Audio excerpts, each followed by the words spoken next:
그들과 다투지 마라. 이런 제목으로 신명기 강의를 이어가겠습니다.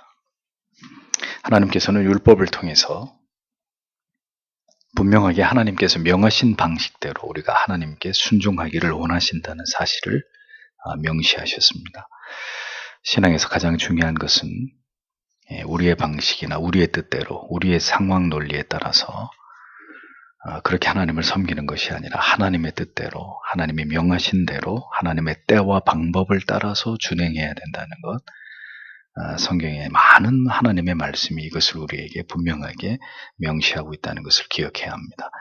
하나님께서 가로막으셨음에도 불구하고 뒤늦은 가나안 정벌에 나섰던 이스라엘은 쓰라린 패배를 경험하죠. 그것을 기록하고 난 이후에 모세는 이어서 가나안으로 입성함에 있어서 그 길에서 정복되지 않는 족속들, 정복하지 말아야 되는 정복이 허락되지 않은 족속들에 대해서 이야기를 하고 있습니다. 1절에서 3절을 보면 그리고 우리가 방향을 돌이켰다. 그리고 우리가 여호와께서 나에게 명하신 대로 광야로 홍해의 길로 야영지를 옮겼다. 그리고 우리가 많은 날들 동안 세일산을 두루 돌아다녔다. 그리고 여호와께서 나에게 말씀하셨다. 이르시기를 이 산을 두루 행한 것이 너희에게 충분하다. 너희는 너희를 위하여 북으로 방향을 돌려라. 이렇게 적고 있습니다. 신명기 1장 40절에서 하나님께서는 가나안 땅을 목전에 두고 하나님의 언약을 의심한 이스라엘 백성들에게 발걸음을 돌려서 다시 홍해로 내려가라고 되돌아가게 하셨습니다. 이스라엘 백성들이 홍해길 세일산 주변에서 오랫동안 그래서 유랑을 해야 했습니다. 그 기간이 얼마나 됐습니까? 한 세대가 지나간 40년에 가까운 시간이 그렇게 지나가 버렸습니다. 하나님께 순종하지 않은 인생은 반드시 방황하게 되어 있고 긴 시간을 인생에서 다 잃어버리게 되어 있습니다. 돌아가고 또다시 먼 길을 돌아가야 되는 일들이 하나님을 견고하게 신뢰하지 않는 하나님의 백성들의 삶 속에서도 일어날 수 있다는 것을 우리는 잊어서는 안 됩니다. 그것이 하나님을 온전히 신뢰하지 않는 자가 치러야 될 그 인생 속에 피할 수 없는 대가라는 거죠. 그러나 마침내 또다시 하나님의 긍휼과 자비를 베풀어 주실 시간이 되자 하나님께서는 모세를 통해서 이제 다시 돌이켜서 이제는 북으로 다시 가나안으로 올라가라고 말씀하고 있습니다. 그 가나안의 목전에서 다시 내려가라고 하신 분도 하나님이시고 그 긴 시간이 지나서 이제는 올라가라고 말씀하고 계시는 분도 하나님이십니다. 그러니까 모든 것은 하나님의 허락하심이 있어야 한다는 거죠. 모든 것이 이루어질 직전에서 좌절하게 하시는 것도 또 오랜 시간 고통의 시간을 지나가게 하시고 마침내 하나님의 뜻이 이루어지도록 그래서 그 하나님의 정하신 그때에 새 일을 시작하게 하시는 것도 그 약속의 땅에 그렇게 들어가게 하시는 것도 모두 전적인 하나님의 뜻에 따라 이루어지는 일이라는 거죠. 사람의 생각은 중요한 게 아닙니다. 잊어버리지 마십시오. 우리의 인생의 시간표를 움직이고 계시는 분은 하나님이시지 내가 아닙니다. 가라 해야 가는 것이고 돌아가라고 하시면 돌아갈 수밖에 없는 것이 인생이란 말이죠. 4절에서 5절을 보십시오. 그가 또 백성에게 명령하였다. 이르시기를 너희는 세일에 거주하는 자들이 너희 형제들 에서의 자손들의 경계로 지나갈지라. 그리고 그들이 너희로 인하여 두려워할 것이다. 그리고 너희는 스스로를 깊이 지켜야 할 것이다. 너희는 그들에게 대해서 요동하지 말라. 왜냐하면 내가 그들의 땅을 단지 한 발자국의 길까지도 너희에게 결코 주지 않을 것이기 때문이다. 왜냐하면 내가 에서에게 세일산을 소유로 주었기 때문이다. 이렇게 기록되어 있습니다. 본문은 민수기 20장 14절에서 21절의 말씀에 대한 회상의 부분입니다. 그러나 신명기의 본문에는 이스라엘이 에돔 왕에게 그 땅으로 통과하기를 겸손한 자세로 청한 내용과 에돔 왕이 이에 대해서 매몰차게 냉정하게 거절한 내용은 생략되어 있습니다. 자, 하나님께서는 이스라엘 백성들에게 다시 가나안으로 올라가는 길에 세일에 거주하는 에서의 자손들의 경계를 너희가 지나가게 될 터인데 그때 반드시 너희가 지켜야 될 일이 있다고 말씀했습니다. 그것은 절대로 그들과 충돌하지 말라는 것이었습니다. 그 이유는 그들이 너희들에 대해서 크게 두려워할 것이기 때문이다. 이렇게 말씀합니다. 그런데 이 사건이 기록된 민수기 20장에 보면 실제의 분위기는 조금 다르게 느껴집니다. 민수기 20장 17절, 18절에 보면 이렇게 기록되어 있어요. 청컨대 우리로 당신의 땅을 통과하게 하소서. 우리가 밭으로나 포도원으로나 통과하지 아니하고 우물물도 공히 마시지 아니하고 우리가 왕의 대로로만 통과하고 당신의 지경에서 나가기까지 좌편으로나 우편으로나 치우치지 아니하리이다 하라 하였더니 에돔 왕이 대답하되 너는 우리 가운데로 통과하지 못하리라. 내가 나가서 칼로 너를 맞을까 염려하라. 이렇게 기록되어 있습니다. 실제로 에돔 왕은 자신들의 많은 부족의 사람들, 군대를 거느리고 와서 이스라엘 백성들이 자신의 경내로 통과하지 못하도록 강력하게 그것을 저지한 것을 볼 수 있습니다.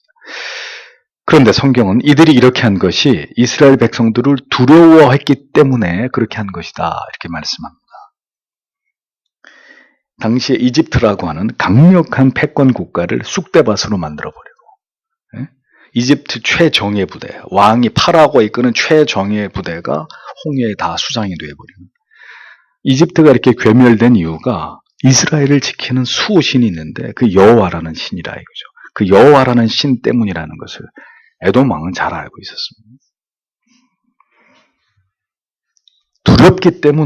두렵기 때문에 더 강력하게 사력을 다해서 저항하는 거예요.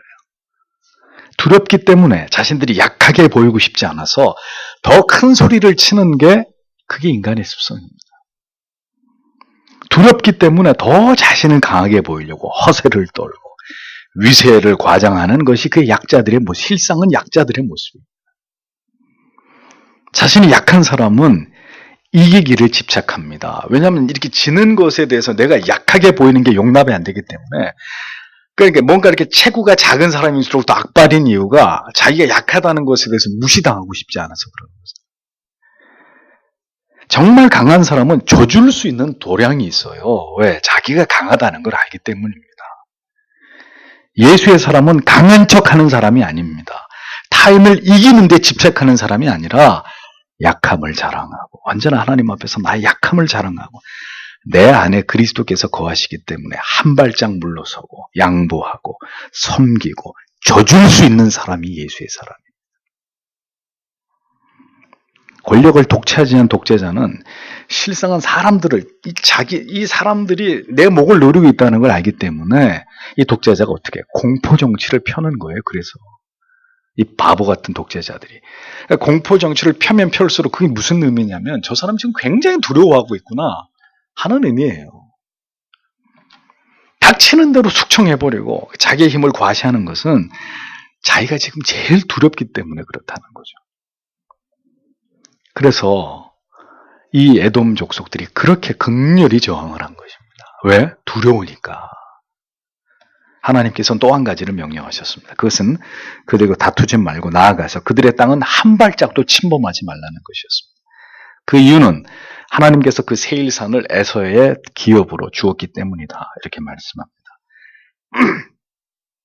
하나님께서 에돔의 소유주인 세일을 침범하지 못하게 하신 것은 야곱의 형인 에서의 후예들이 누구예요?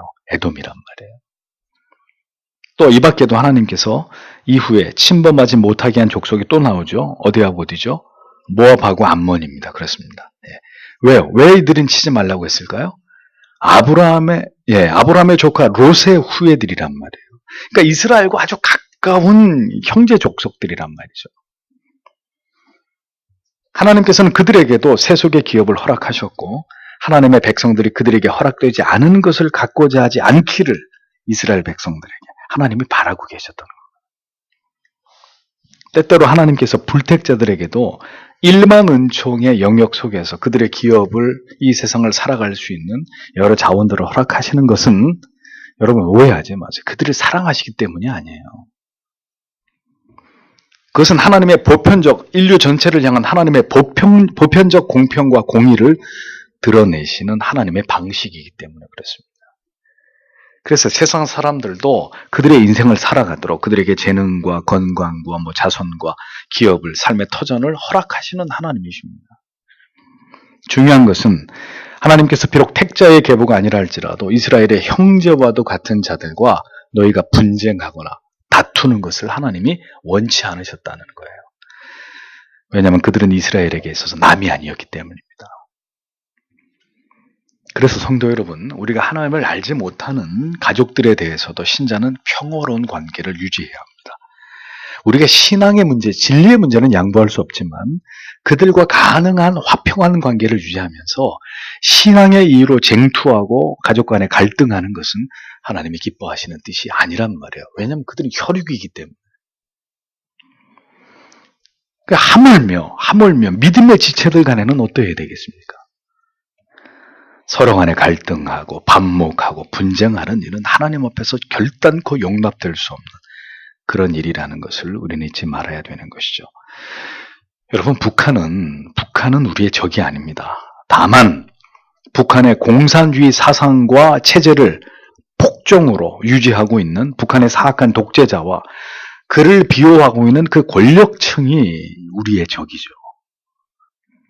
지금도 억압당하고 고통당하고 있는 북한의 동포들, 수만 명의 지하교회 성도들, 그리고 요독 수용소에서 죽어가고 있는 엄청난 핍박과 박해를 받고 있는 순교 직전의 기독교인들, 우리는 그들을 불쌍히 여기고 긍휼히 여기면서 그들을 위해서라도 하나님이 북한의 정권을 붕괴시키시고 속히 통일이 이루어지기를 기도해야 되는 거죠.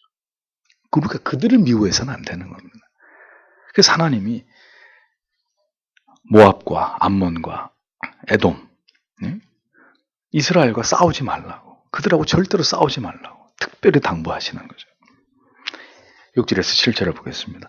너희는 그들로부터 은을 가지고 양식을 사야 할 것이다. 그리고 너희는 먹을 것이다. 그리고 또한 너희는 그들로부터 은을 가지고 물을 사야 할 것이다. 그리고 너희는 마실 것이다. 왜냐하면 내 하나님 여호와께서 내 손으로 하는 모든 일에 내게 복을 주셨기 때문이다. 내가 이 거대한 광야를 걷는 것을 그가 알고 계셨다. 이 40년 동안 너희 하나님 여호와께서 너와 함께 하셨다. 너는 어떤 것도 부족한 것이 없었다. 이렇게 직역이 됩니다.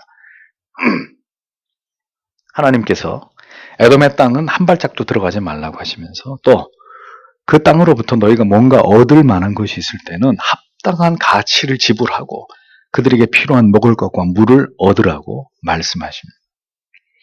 에돔 땅을 지나갈 때 절대로 무례하게 굴지 말고 시비 걸지 말고 그냥 이렇게 조용히 지나가는 여행객처럼 예의 바르게 행동하라고. 거저 얻어먹으려고 하지 말고 정당하게 값을 주고 너희가 필요한 것을 그들로부터 얻으라고 이렇게 말씀합니다. 실제로 민수기 20장 19절에 보면 하나님께서 명하신 대로 모세가 그대로 순종하죠. 뭐라고 합니까?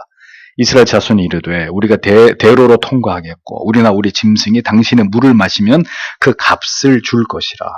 우리가 도보로 통과할 뿐인즉 아무 일도 없으리다. 정중하게 얘기하면서 혹 물을 마시거나 먹을 것을 우리가 필요하면 그냥 달라는 게 아니라 우리가 뺏을 것도 아니고 그냥 달라는 것도 아니고 돈을 주고 대가를 지불할 테니까 그렇게 해서 얻게 해달라고 정중하게 부탁을 합니다. 하나님께서는 우리에게 허락되지 않은 세상의 것을 건드리지 말라고 말씀하십니다. 신자들에게 허락된 것이 아니라면 우린 그것을 취하려고 해서는 안 되는 거죠. 그러니까 신자에게 허락되지 않은 방법으로 돈을 버는, 신자에게 허락되지 않은 어떤 탐욕을 부리는 이런 모든 것들이 하나님의 금하시는 거죠. 또 세상으로부터 우리가 무언가를 필요한 것을 얻으려고 할 때는 언제나 정당한 값을 지불하라는 것입니다. 이 땅을 살아가는 그리스도인들에게 하나님의 은혜는 거저 주시는 거지만 세상에서 우리가 필요한 것은 언제나 그 대가를 정당하게 성실하게 지불하고 취해야 되는 것입니다. 무엇이든 세상으로부터 성도가 거저 얻고자 하는 거, 성도의 품격을 떨어뜨리는 행위입니다. 하나님께서는 하나님의 자녀들의 모든 필요를 채우시는 분입니다. 그런데 마치 신자가 무슨 거린처럼 말이에요. 세상의 것을 아무것도 노력도 하지 않고 그냥 이렇게 맨날 얻으려고 하고 또 불법이나 편법 동원해가지고 무엇이든지 쉽게 취하려고 하는 것, 하나님의 백성으로서의 명예를 떨어뜨리는 거라 이겁니다. 그건 성경에 허락하지 않는 올바른 신자의 모습이 아니라는 거죠. 그게 너희 것이 아니라는 거예요. 그건 너희에게 준 게 아니야. 너희가 필요한 것은 나 여호와가 내가 너희들에게 준다 이거죠. 그래 거기 가서 비굴하게 달라 그러고 얻어먹고 그런 짓 하지 말라 이겁니다. 하나님께서 분명히 이스라엘이 에돔에게 구걸하지 말아야 될 이유를 말씀하셨습니다. 왜냐하면 여기 한글 성경에는 안 나오지만 원문에는 왜냐하면 라고 이렇게 6절과 7절 사이에 접속사가 있습니다. 내 하나님 여호와가 너의 하는 모든 일에 복을 주었고 광야에 40년 동안 너와 함께 했으며 너희를 부족함이 없도록 내가 하지 않았느냐 이렇게 말씀하시는 거죠. 그러니까 이게 무슨 얘기입니까? 너희에게는 내가 있다는 것을 기억하라는 거예요. 세상에 빌붙어가지고 뭘 이렇게 얻어먹겠다고 그런 짓 하지 말라는 거죠. 너희에겐 내가 있다. 40년 동안 너희를 먹이고 입히고 그 광야길에서 너희와 함께 동행했던 나 여호와가 있다. 그걸 잊어버리지 말라는 거죠. 내가 너희에게 복을 주고 너희와 동행하고 있는 여호와인데 그것을 잊어버리지 말라는 겁니다. 너의 모든 필요를 40년 광야 생활 동안 다 채워주었는데 무엇 때문에 에돔에게 세상에 가서 구걸하고 아쉬운 소리를 하고 비굴하게 거저 얻고자 하는 이런 추한 모습을 보이려고 하느냐 그것입니다. 성도 여러분, 신자는 하나님을 의지하면서 언제나 세상에서 당당하게 살아가는 자들이 되어야 합니다. 우리의 모든 필요는 하나님이 채우시고 하나님이 공급하신다는 것을 믿고 신자는 어떤 경우에도 믿음을 저버리고 세상에 비굴하게 타협하고 굴복하고 그 이익을 위해서 불법한 관행을 따라가지고 자기의 믿음과 신앙의 양심을 팔아먹으면서까지 그렇게 살아가야 될 이유가 없는 사람들이에요. 그렇게 안 하면 목사님 굶는데 어떡합니까? 그럼 굶으세요 그냥. 그렇게 해서 굶어서 죽어야 될 것 같으면 그 굶어 죽어야 돼요. 그게 하나님의 뜻이면 어떡하겠어요. 근데 하나님이 그렇게 하시는 분입니까? 아니시란 말이에요. 회사를 다니는데 회사가 자꾸 나로 하여금 불법을 행하게 한단 말이에요. 불법을. 할 수 없다고 단호하게 얘기하는 거예요. 죄송하지만 이건 못합니다. 제가. 다른 거는 뭐 밤을 새서 하라 그러고 내가 하겠지만 이건 더 이상 저한테 시키지 마십시오. 이거 계속 강요하면 저는 회사를 떠나겠습니다. 떠나야 되는 거예요. 하나님의 인도하심을 믿고 우리의 모든 것을 책임지실 분은 하나님 아버지이심을 의지하면서 성도는 성도가 살아가야 될 삶을 선택해야 된다. 교수가 됐든 선배가 됐든 뭐 회사의 사장이 됐든 누구든 신앙을 떠난 무엇을 나에게 강요한다면 어떤 대가를 지불하더라도 단호하게 그것을 거절하고 신앙을 지키는 그런 신자가 되어야 하는 거죠. 정당한 대가를 주고 실력을 가지고 당당하게 살아가고 세상에 하나님을 알지 못하는 자들에게 책을 잡힐 만한 이런 연약함을 신자는 보여주어서는 안 된단 말이죠. 돈 앞에 굴복해버리고 좀 더 나은 삶을 위해서 신앙을 팔아버리는 양심을 저버리는 모습은 만물의 주인이신 조물주 하나님을 아버지로 모시고 살아가는 적어도 성도의 삶과는 거리가 먼 것이라는 겁니다. 하나님은 하나님을 의지하고 성도들이 당당하게 살기를 원하는 거예요. 세상에게 준 거는 그건 쳐다보지도 말고 하나님은 우리의 필요를 나를 아시고 내가 살아가는 모든 것에 대해서 하나님은 선한 아버지가 되셔서 나의 모든 필요를 내 탐욕을 채우는 분이 아니라 내 필요를 채우는 분이다. 이거 믿고 신자는 신자의 길을 가라 이건. 하나님의 백성들이 그렇게 영적인 기백이 있는 자들이 되기를 하나님이 원하시는 거예요. 매너 있고 예의 바르고 불의하고 거저 얻는 이익 같은 거는 기뻐하지 않고 그냥 단호하게 그냥 거절해버리고 필요 없습니다. 이런 가져가십시오. 원칙대로 하십시오. 그럼 다 될 겁니다. 이렇게 당당하고 기품 있는 자들이 되기를 하나님이 바라신다는 거죠. 왜냐하면 왜? 너희는 내 백성이기 때문이다. 이겁니다. 내가 너희 하는 모든 일에 복을 줄 것이라고 여기 성경에 기록되어 있죠. 내가 너희를 먹이고 입히고 돌보는 너희들의 하나님이기 때문에 너희는 에돔 땅을 지나면서 그 비굴하게 거저 얻어먹으려고 하지 말고 괜히 그들하고 분쟁하지 말고 깨끗하게 아주 깨끗하게 당당하게 흠잡힐지 말고 그렇게 하라는 거예요. 너희는 내 백성들이기 때문에 내 백성들로서 합당하게 그렇게 행동하고 그런 모습을 보여주라 이거죠.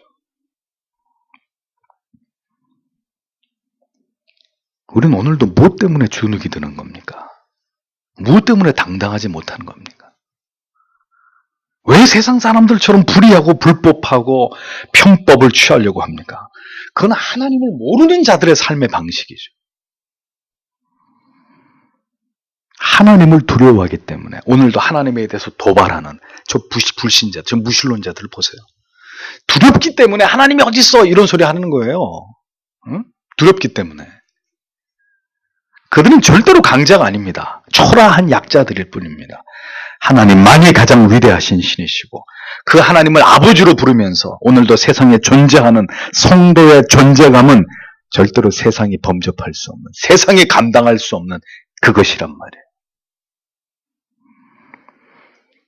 우리에게 이 영적인 아우라가 없다면 우리는 마귀와 사탄의 놀림거리가 될 뿐이라는 사실을 잊어버리지 마십시오. 우린 그런 존재가 아닙니다. 우리가 잘나서가 아니라 우리 아버지가 그런 분이 아니란 말이에요. 우리가 그런 취급을 당해도 괜찮은 하나님이 그런 분이 아니시란 말이죠. 오늘도 성도 여러분, 세상이 우리를 비웃는 것에 대해서 개의치 마세요. 그들은 그들 방식대로 하나님을 비웃으면서 우리를 비웃으면서 그렇게 살라고 하세요. 그건 그들의 자유예요. 우리는 하나님을 의지하고 하나님을 경외하고 하나님의 도를 따라서 살든지 죽든지 그건 하나님의 손에 달려있는 것이고 우리는 오늘도 우리의 길을 가겠다고 하나님 앞에 결심하고 그리고 그 길로 행할 때 하나님의 도우심이 함께하심이 오늘도 우리와 함께한다는 사실을 잊어버리지 마시길 바랍니다. 기도하겠습니다.